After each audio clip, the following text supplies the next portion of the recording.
یہ 2000 BC کی بات ہے کہ جب طوفان نوح کی تباہی کے بعد اللہ تعالیٰ نے سرزمین عرب پر ایک ایسی قوم پیدا فرمائی جو دنیا میں سب سے زیادہ طاقتور، مضبوط اور توانا افراد پر مشتمل تھی۔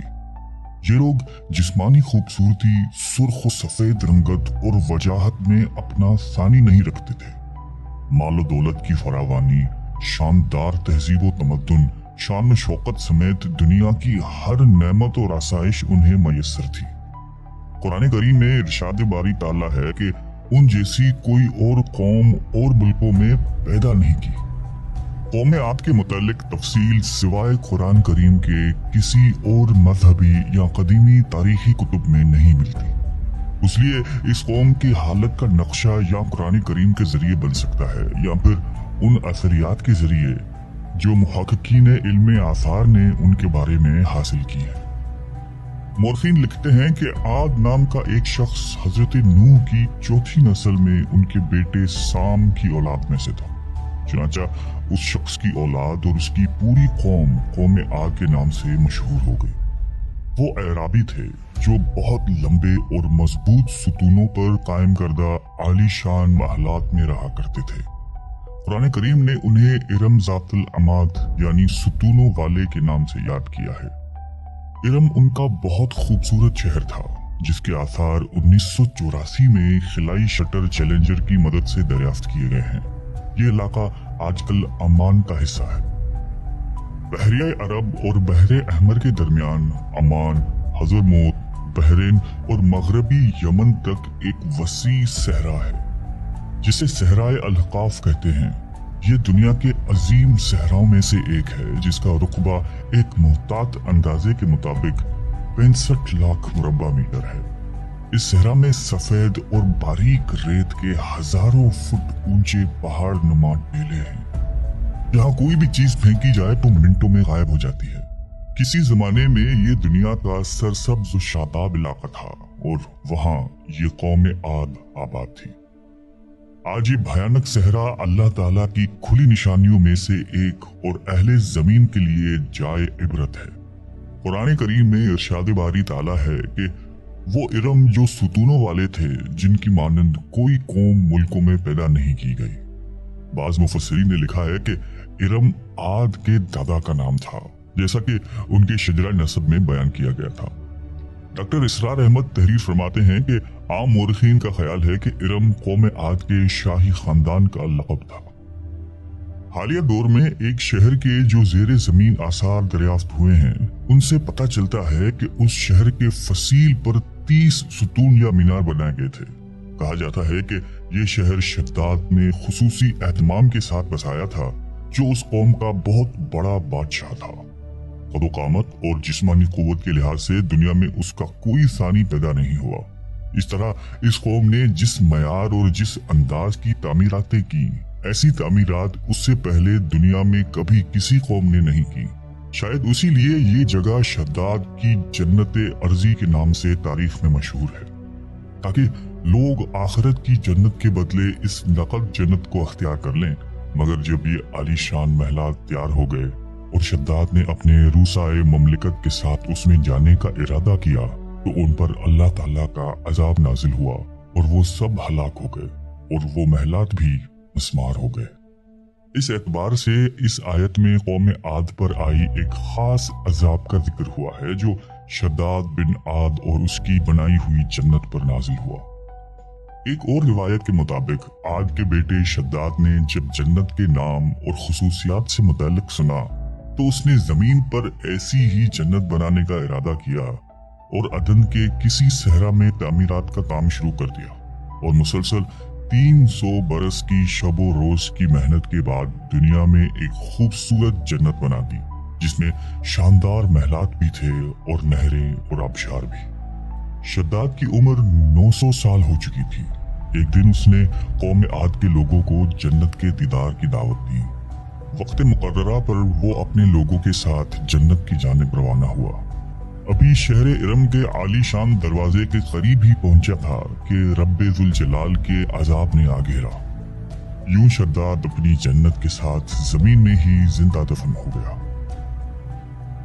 तूफान नूह के बाद कौम आद ही वो पहली कौम थी जो बुतों की पुजारी बने। अल्लामा जलालुद्दीन स्यूती अपनी तफसीर में तहरीर करते हैं कि कौम आद निहायती जोरावर और बहादुर कौम थी। वो सब बुत परस्त थे। मुख्तलिफ कुतुब में उनके बुतों के मुख्तलिफ नाम बयान किए गए हैं। कुछ ने बुतों के नाम सदा, समूद और हेरा बताए हैं। मौरखीन की राय के मुताबिक उनके माबूद भी कौम नूह की तरह पत्थर के 5 बुत यानी वद, सवा, यगूज, यऊक और नसर ही थे। कुफ्र और शिर्क के समुंदर में गर्क कौम आद की बदअमालियां जब अपनी इंतहा को पहुंच गईं, तो अल्लाह ताला ने उन्हीं के कौम के एक नेक और साले बंदे को उन पर पैगंबर बनाकर मबूस फरमाया। हजरत हूद कौम आद की सबसे मुअज़्ज़ज़ शाख खुलूद के एक खूबसूरत और वजी शख्स थे। हजरत हूद अलैहिस्सलाम ने उनसे कहा कि भाइयों, एक अल्लाह ही की इबादत करो, उसके सिवा कोई तुम्हारा माबूद नहीं। कौम आद के सरदारों ने जवाब दिया कि तुम हमें अहमक नजर आते हो और हमारी नजर में तुम झूठे हो। हजरत हूद ने कहा कि मैं रब्बुल आलमीन का पैगंबर हूँ और अल्लाह का पैगाम तुम तक पहुंचाता हूँ। कहने लगे, तुम हमारे पास उसलिए आए हो कि हम अपने उन महबूदों को छोड़ दें जिन्हें हमारे बाप दादा पूजते थे और सिर्फ एक अल्लाह की इबादत करें। अगर तुम सच्चे हो तो जिस अजाब से हमें डराते हो वो ले आओ। हजरत हूद मुसलसल 50 बरस या उससे भी ज्यादा वाज़ व नसीहत करते रहे। कभी उन्हें अल्लाह की अता करदा नेमतें याद दिलाते, तो कभी अजाब इलाही से डराते, कभी तूफान नूह की होलनाकियों का जिक्र फरमाते, लेकिन वो गुरूर और तकब्बुर में अंधे और बहरे बने रहे। उन्हें अपनी ताकत पर बड़ा घमंड था। इरशाद बारी ताला है कि कौम आद नाहक मुल्क में गुरूर करने लगी और कहने लगी कि हमसे बढ़कर कुव्वत में कौन है। कौम आद के 13 खानदान थे। अमान से लेकर यमन तक एक तवील इलाके में उनकी बस्तियां थीं। सरसब्ज और शादाब खेत और खलियान, फलों फूलों से लुदे हुए बागात, मीठे पानी की बल खाती नहरें, खूबसूरत आबशारें और तंदुरुस्त व तवाना कवि, मजबूत और कदावर जिसामतें, इन्हीं सब नेमतों ने उन्हें शदीद घमंड में मुब्तला कर रखा था। हजरत हूद अलैहिस्सलाम ने अपनी कौम को राह रास्त पर लाने के लिए बड़ी जदोजहद की, लेकिन कौम आद आपको जादूगर और सहरज़दा शख्स ख्याल करते थे कि जिन्हें उनके पत्थर के बातिल खुदाओं ने दीवाना बना दिया था। बिलाखिर वो लम्हा भी आ गया कि जब हजरत हूद अलैहिस्सलाम ने बारगाह इलाही में दुआ फरमाई कि ऐ मेरे परवरदिगार, इन्होंने मुझे झूठा कहा है, अब तू मेरी मदद कर। फरमाया, ए नबी, ये थोड़े ही अरसे में अपने किए पर पछताने लगेंगे। अल्लाह ताला ने अपने नबी की दुआ कबूल फरमाई और कौम आद पर अजाब की इब्तिदा हुई। बादलों के फरिश्ते को हुक्म मिला कि अब बारिश न बरसाई जाए। चश्मों के फरिश्तों को हुक्म मिला कि उनके चश्मों और आबशारों को खुश्क कर दो। देखते ही देखते शादाबी वीरानी में बदल गई। मवेशी मरने लगे, फल अनाज नापैद हो गया। पूरी कौम खुश्क साली का शिकार होकर बदहाल और परेशान हो गई। ये सिलसिला मुसलसल 3 साल चलता रहा। नबी से कौम की ये परेशानी देखी न जाती थी। मुसलसल वाज़ व नसीहत करते रहते और फरमाते कि ए मेरी कौम, अपने परवरदिगार से बख्शिश मांगो, फिर उसके आगे तौबा करो। वो तुम पर आसमान से मीना बरसाएगा और तुम्हारी ताकत और कुव्वत में इजाफा फरमाएगा। कहने लगे, हूद, तुम हमारे पास कोई दलीलें जाहिर नहीं लाए। हम सिर्फ तुम्हारे कहने से ना तो अपने माबूदों को छोड़ने वाले हैं और ना तुम पर ईमान लाने वाले हैं। हम तो ये समझते हैं कि हमारे किसी माबूद ने तुम्हें आसेब ज़िदा करके दीवाना कर दिया है। उस जमाने में ये दस्तूर था कि कौमों को जब कोई मुश्किल आ घेरती तो वो बैतुल्लाह शरीफ जाकर अल्लाह के आगे आहुजारी करते और उनकी मुश्किल रफा हो जाती। यानी काफिर कौमें भी इस हकीकत को तस्लीम करती थीं कि इस अर्ज़ो समा के मालिक एक लाफानी कुव्वत मौजूद है। चुनांचा कौम आद के 70 सरकर्दा अफराद मक्का मुकर्रमा पहुंचे, जहां मुआविया बिन बकर की हुकूमत थी। मुआविया की मां का ताल्लुक कौम आद से था। मुआविया ने उनकी खूब आवभगत की।